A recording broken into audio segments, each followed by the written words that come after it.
Banyak hadis Nabi SAW yang Nabi sebutkan tentang dianjurkannya kita untuk membangun masjid.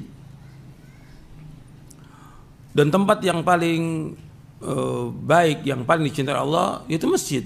Dalam hadis yang sahih yang diriwayatkan oleh Imam Muslim, Nabi bersabda SAW, "Ahabbul biladi ilallahi masajiduha, wa abghadul biladi ilallahi aswaquha." Bahwa tempat yang paling dicintai Allah itu masjid, dan tempat yang paling dibenci oleh Allah adalah pasar. Dijelaskan hadis ini sahih riwayat Muslim. Nabi bersabda SAW, "Man bana lillahi masjidan banallahu lahu baitan fil jannah." Barang siapa yang membangun masjid karena Allah, Allah bangunkan rumah di sorga. Hadis ini sahih diriwayatkan oleh Imam Ibnu Majah. Muhammad nabina binuru hadina in Makkah hamimi nuru satal madinah. Assalamualaikum warahmatullahi wabarakatuh. Rabbi zidni ilma warzuqni fahma amma ba'd. Perjuangan untuk menghalau orang-orang Wahabi ini adalah satu perjuangan yang mulia, perjuangan yang terhormat dari Allah Subhanahu wa taala. Kenapa? Menyelamatkan diri dan orang lain dari kesesatan itu adalah satu kewajiban. Makanya dalam kitab Firwaddil Muhtar ala Raddil Mukhtar, seorang ulama besar yang nama kitabnya itu Ibnul Abidin berkata bahwa qad takunul bid'atu wajibatan. Terkadang bid'ah itu jadi wajib. Contohnya apa? Yaitu menjelaskan kesalahpahaman yang muncul dari orang-orang Wahabi. Quran kita sama, hadis kita sama, tetapi penjelasan mereka lewat Quran yang sama bukan satu, bahkan jumlah yang sangat banyak telah tergiring dalam kesesatan. Maka menghalau mereka itu adalah satu kewajiban. Kalau tidak, apa yang terjadi nanti? Kebatilan, kesesatan yang selalu disuarakan, apalagi mengatasnamakan Al-Quran hadis, maka hari ini orang dengar belum percaya, besok mulai ragu, lusanya sudah ikut. Muncul lagi pertanyaan, mungkin kita takut nanti orang-orang Aswaj itu kurang orangnya. Tidak. Tidak takut. Ini hanya satu kewajiban saja, menyelamatkan diri, berharap kita jadi sebab orang lain jadi selamat. Kalau masalah kurang lebih itu masalah jumlah di sisi Allah, bukan jadi satu tolak ukur. Kaum Nabi Nuh, pengikutnya berapa? Pengikut atau Nabi Nuh punya pengikut berapa? 83, ada yang bilang 73, ada yang bilang sekian. Sementara yang tidak ikut lebih banyak. Apakah Nuh bersama pengikutnya dihitung tidak berguna sama Allah? Dihitung sesat sama Allah, naudzubillah. Kemudian di akhirat dimasukkan ke neraka? Tidak. Sama juga sekarang jumlah orang muslim dibanding dengan orang yang non muslim itu sangat sedikit. 7 miliar atau lebih orang yang hidup di muka bumi sekarang. Yang muslim hanya sedikit. Yang muslim aswaja garis lurus juga sangat sedikit. Makanya kita tidak takut banyak atau sedikit. Yang kita jalankan adalah satu tanggung jawab, satu kewajiban. Ada yang ikut dari Allah, yang tidak ada ikut, wa ma alaina illal balagh. Kali ini pembahasan adalah apakah fadilah hadis atau fadilah yang terdapat dalam hadis yang berkaitan dengan membangun masjid itu sifatnya umum atau muqayyad, ada pengecualian. Sepintas disampaikan oleh pembesar Wahabi. Salah satunya adalah membana masjidan lillah. Orang siapa yang membangun masjid karena maka banallahu lahu baitan fil jannah. Orang siapa yang membangun masjid karena Allah, maka apa yang dijanjikan sama Allah untuk dia? Dibangunkan untuk dia istana di surga. Dalam hadis lain lagi, ahabbul biladi ilallah masajiduha wa abghadul biladi ilallah aswaquha. Potongan bumi yang paling Allah cintai adalah yang di atasnya dibangun masjid, dan potongan bumi yang paling Allah benci adalah yang dibangun di atasnya dijadikan pasar-pasar itu. Hadisnya betul, jadi kita tidak ingkar hadis. Yang penting ulama tidak mempermasalahkan itu hadis. Quran yang mereka sampaikan kita tidak permasalahkan, tetapi kepahaman ke atas hadis, kepahaman ke atas Al-Quran yang wajib diluruskan. Maka saya jelaskan tadi bahwa tidak semua masjid yang dibangun akan dijanjikan oleh Allah untuk dikasih istana di surga. Tetapi yang pertama, sebagaimana dalam hadis tadi, bahwa membana masjidal lillah. Barang siapa yang membangun masjid karena Allah, berarti asasnya ikhlas. Kalau tidak ikhlas, membangun, pahala tidak dapat, dosa iya. Untuk itu seorang ulama besar bernama Mufti Syafi'i Al-Hanafi lalu katakan, orang yang membangun masjid asasnya ria, boleh dicegah, dilarang jangan membangun. Kenapa? Bukan pahala, dia dapat dosa, bagian dari kemungkaran, maka wajib dicegah. Atau bisa juga orangnya dinasihati supaya dalam membangun masjid diluruskan niatnya. Kan gampang saja itu. Tinggal hati berkata, ya Allah, saya bangun masjid ini karena Engkau, bukan untuk dipuji dan lain sebagainya. Jelas ya? Yang kedua adalah, hadis itu kan tidak ada penjelasan lanjut, tetapi untuk membangun mengetahui isi hadis tadi, maka kita tengok lagi apa kata Allah dalam Al-Quran. Maka apa kata Allah dalam Al-Quran? Walladzina ittakhadhu masjidan dzirara, yang pertama. Wa kufra, yang kedua. Wa tafriqan bainal mu'minin, yang ketiga. Wa irsadan liman haraballaha wa rasulahu min qabl, yang keempat. Kalau ada yang bangun masjid yang asasnya empat ini, yang pertama diror. Apa sih yang dimaksud dengan diror? Diror, menurut kebanyakan para ulama, diror dan doror itu bermakna sama, yakni membangun masjid asasnya untuk merugikan orang lain. Sebagian ulama membedakan doror dan diror. Kalau doror itu merugikan orang lain tapi diri sendiri dapat manfaat. Kalau diror merugikan orang lain sementara diri sendiri tidak dapat manfaat. Kalau membangun masjid asasnya diror, kemudian kufur, kemudian tafriqan bainal mu'minin, wa irsadan liman haraballahu rasulahu min qabl, maka bangunan masjid itu jelas yang membangun dosa. Wajib dicegah. Kalau sudah terbangun, saya bicara ini bukan berarti saya mendahului pemerintah, tidak, ini merusak, mencegah, itu hak pemerintah, hak penguasa. Tapi kita ini menjelaskan hukum. Jelaskan apa? Supaya orang-orang jangan terkecoh dengan tipu daya mereka itu, tipu muslihat mereka. Adapun kita tidak punya wewenang itu bisa untuk mencegah, bisa melalui proses hukum, lapor sana sini supaya dicegah. Tetapi secara langsung, ya namanya tidak bisa karena kita tinggal di negara hukum. Paham tidak? Maka kalau masjid dibangun berasaskan diror, yang kedua kufur, dan dua sifat lagi, kalau sudah terbangun, maka wajib diroboh. Sebagaimana terjadi di zaman Nabi saat orang munafik membangun masjid untuk menandingi masjid Quba, maka di bumi hanguskan. Sekarang juga hukum itu berlaku kalau empat sifat itu ada di situ.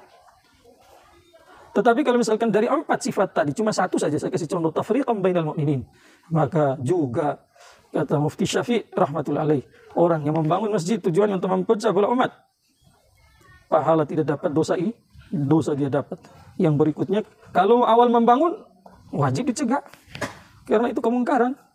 Kalau sudah terlanjur dibangun gitu, maka apa dibuat? Maka masjidnya tetap dihormati. Tapi orang yang sholat di situ berdosa.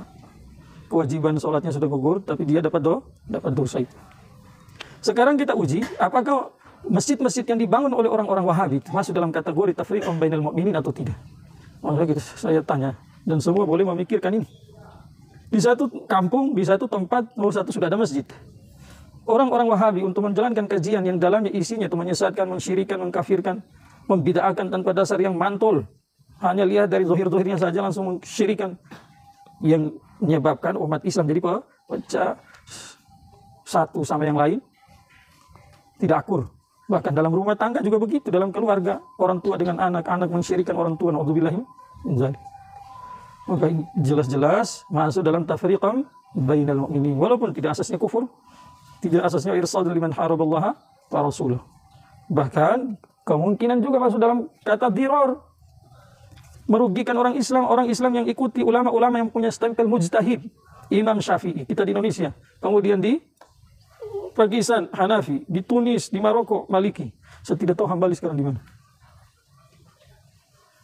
Akidahnya ahli sunnah wal jamaah, mereka ikuti Imam Asy'ari atau Maturidi, didoktrin dengan doktrin yang salah. Yang ujung-ujungnya itu apa? Bukan berimbas doror hanya di dunia, tapi kalau di akhirat, kalau tidak Allah ampuni, tempatnya di mana? Di neraka itu. Maka merugikan. Merugikan. Maka wajib ya, kalau awal membangun itu. Terkadang ini, saya sudah sampaikan sebelum itu. Di situ ada masjid, tidak bisa mereka isi kajian di situ. Terus mereka sewa rumah. Ini bukan saya katanya ini, bukan saya tidak tahu cerita ini betul atau tidak. Terus saya sampaikan tidak betul kejadian di dekat di mana kita tinggalin. Sewa rumah dekat masjid, bikin pengajian. Ingat, modusnya ngajar anak-anak mengaji, ibu-ibu diajarkan mengaji. Lewat anak-anak dan ibu-ibu apa yang dibuat? Bapak-bapak dicuci otaknya. Akhirnya di situ yang dulunya kompak, setelah sholat ada zikir berjamaah. Zikir. Ada kunut, ada setelah sholat, sebelum sholat Jumat azan dua kali. Mulai diributkan. Padahal ini masalah-masalah, walaupun di kalangan para imam sendiri adalah masalah khilafiyah, tetapi dari kalangan ulama bermadhab dengan penelitian yang mendalam, mereka bukan hanya memperbolehkan, bahkan mengatakan sunnah. Kok datang orang baru mau belajar 3 tahun, belajar 2 tahun, langsung memvonis bid'ah, sesat. Kira-kira itu tidak masuk dalam tafriqan bainal mu'minin? Jelas masuknya. Jadi pahlawan kesiangan namanya. Makanya Umar bin Khattab radhiyallahu anhu ditulis dalam Tafsirul Kasyaf di sana, tanpa ada tujuan apa-apa saja itu. Di situ sudah ada masjid dalam satu kampung. Kamu bangun lagi masjid yang kedua tanpa ada maslahat, tetapi memecah jamaah yang ada di sini untuk ke sana sehingga ini jadi kosong. Itu saja beliau larang. Apalagi tujuannya menyesatkan akidahnya orang, menyesatkan amalannya orang. Yang lain divonis syirik, sesat, bid'ah. Dia sendiri pelaku bid'ah, dia tidak sadar. Dia nuduh orang penyebar fitnah, dia sendiri penyebar fitnah. Dia tidak sadar. Ketidaksadarannya itu kenapa? Nomor 1, karena ya doktrinnya sudah dari atas kayak begitu. Belajarnya salah, makanya orang belajar itu jangan sembarangan. Walaupun yang disampaikan qala Allah, qala Rasulullah, tetapi kalau yang mengajar itu adalah orang yang salah, pertama saja itu diajar kamu dengan lembut, diambil hatimu. Lama-lama misi jahatnya dia kasih masuk di dalam qala Allah, qala Rasul, kamu tidak mengerti lagi itu. Apalagi kamu belajar tidak punya dasar sebelumnya. Mana yang diambil, mana yang tidak boleh diambil. Makanya dari segi hukum ya seperti itu. Cuma kita kan tidak punya hak untuk mencegah, jadi itu serahkan penguasa. Lewat jalur hukum, kalau bisa dicegah, alhamdulillah. Nah, kalau tidak bisa ya lawan lewat lisan, pahamkan setiap umat agar supaya jangan ikuti kesesatan mereka. Yang terakhir adalah camkan dalam hati. Itu adalah satu kemungkaran. Pertanyaan, bukankah Masjid Nabawi, Masjidil Haram dikuasai sama orang Wahabi atau miliknya orang Wahabi, seperti mana digaungkan sama orang-orang Wahabi jahil itu? Sabar dulu, siapa yang membangun Masjidil Haram? Para nabi dalam Al-Quran itu, kalau jelas nasnya itu ya Nabi Ibrahim, sebelum juga nabi-nabi lain sudah membangun juga. Yang membangun Masjid Nabawi siapa? Orang Wahabi. Kasihan delo. Siapa yang membangun? Nabi Muhammad sallallahu alaihi wasallam saat hijrah tinggalkan Makkah ke Madinah, sebelum membangun rumah pikir macam-macam. Yang pertama beliau bangun apa? Masjid, karena dari situ masjid menyatukan orang, bukan masjid seperti dibangun sama Wahabi dari situ memecah belah orang. Maka di sana Masjid Nabawi, Masjidil Haram tidak bisa orang Wahabi larang orang datang ke situ karena bukan masjidnya. Kalau memang yang kuasai sekarang, saya tidak tahu yang kuasai itu orang Wahabi atau tidak. Yang jelas pemerintahnya jangan kamu bilang Wahabi. Karena Wahabi itu datangnya belakangan. Sudah saya sampaikan tanpa ragu yang disampaikan oleh Syekh siapa itu? Syekh Abdul Aziz Dahlil. Uji coba untuk menguasai Haramain gagal. Maka mereka masuk lewat jalur lembut ilmu, ajarkan kesesatan-kesesatan. Tapi apakah semua yang tinggal di sana sesat? Tidak. Yang kerajaannya juga belum tentu sesat. Nah, kalau misalkan manusia buat salah, buat dosa di mana-mana itu. Kalau ada kesalahan ya manusia, tinggal mudah-mudahan kalau memang salah gitu, kita tidak tahu mau menuduh, itu bukan bahasan kita. Oke, yang membangun Masjid Nabawi siapa? Nabi Muhammad SAW, maka disebut Masjid Nabawi. Sebelum beliau masuk ke Madinah, beliau mampir dulu di Kuba. Di sana beliau sebelum datang sudah dibangunkan masjid oleh sahabat untuk menghormati, memuliakan Nabi Muhammad. Tatkala datang, mampir di situ sholat, mungkin istirahat. Nah, makanya bukan disebut Masjid Nabawi, Masjid Kuba itu, tapi disebut Masjid Kuba. Jelas ya? Kalau ada yang bilang membangun Masjid Kuba Nabi, salah lagi, itu tidak tahu sejarah. Tidak tahu sejarah. Yang berikutnya adalah, kalau kita tanya orang-orang Wahabi, hei, kamu bangun masjid itu asasnya diror, asasnya tafriqan bainal mu'minin, ya jelas mereka tidak bakalan jawab ataupun jawab tidak. Kami di situ yang diajarkan kalau Allah, kalau Rasulullah. Ya jawaban ini mirip-mirip. Saya tidak bilang sama betul, tapi mirip-mirip. Orang munafik juga kalau ditanya tidak mengaku kok. Apa kata Allah dalam lanjutan ayat? Wala yahlifunna in aradna illal husna. Pasti dan pasti kalau ditanya itu mereka akan bersumpah, tujuan kami membangun ini masjid hanya untuk kebaikan. Wallahu yashhadu innal munafiqina kadzibun. Allah tahu orang munafik itu berbohong. Maka kalau kamu tanya orang Wahabi, ya tidak bakalan mereka mengatakan iya kami membangun asasnya diror, yang kedua tafriqan bainal mu'minin. Tidak bakalan jawab begitu, bisa jadi sengaja. Yang kedua adalah sebab belajar dari orang yang salah.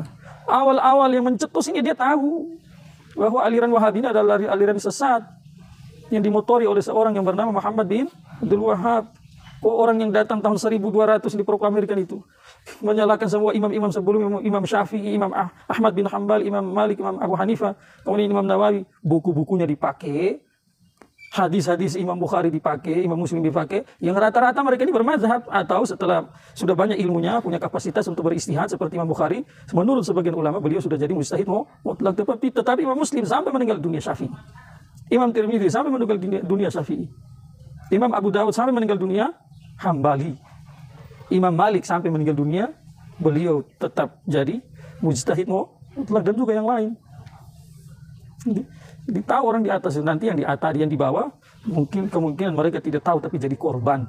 Ini bukan fitnah, jangan kamu bilang lagi saya fitnah. Saya siap mau bahala sama kamu. Kalau kamu bilang saya imam fitnah, saya tantang, jangan cuma satu orang. Seluruh Wahabi kumpul di satu tempat. Imam saya yang hancur sama keluarga, atau kamu semua jadi hancur. Tidak boleh ada abu-abu. Kemungkinan mereka pengikut ini adalah korban salah belajar. Maka jadinya apa? Yang disampaikan seperti mana yang diterima dari ustadz-ustadznya itu. Maka khulasa adalah mambana masjidan lillahi banallahu lahu baitan fil jannah, bukan untuk setiap masjid, tetapi di situ ada pengecuali yang sudah kita sampaikan. Semoga bermanfaat. Subhanallah.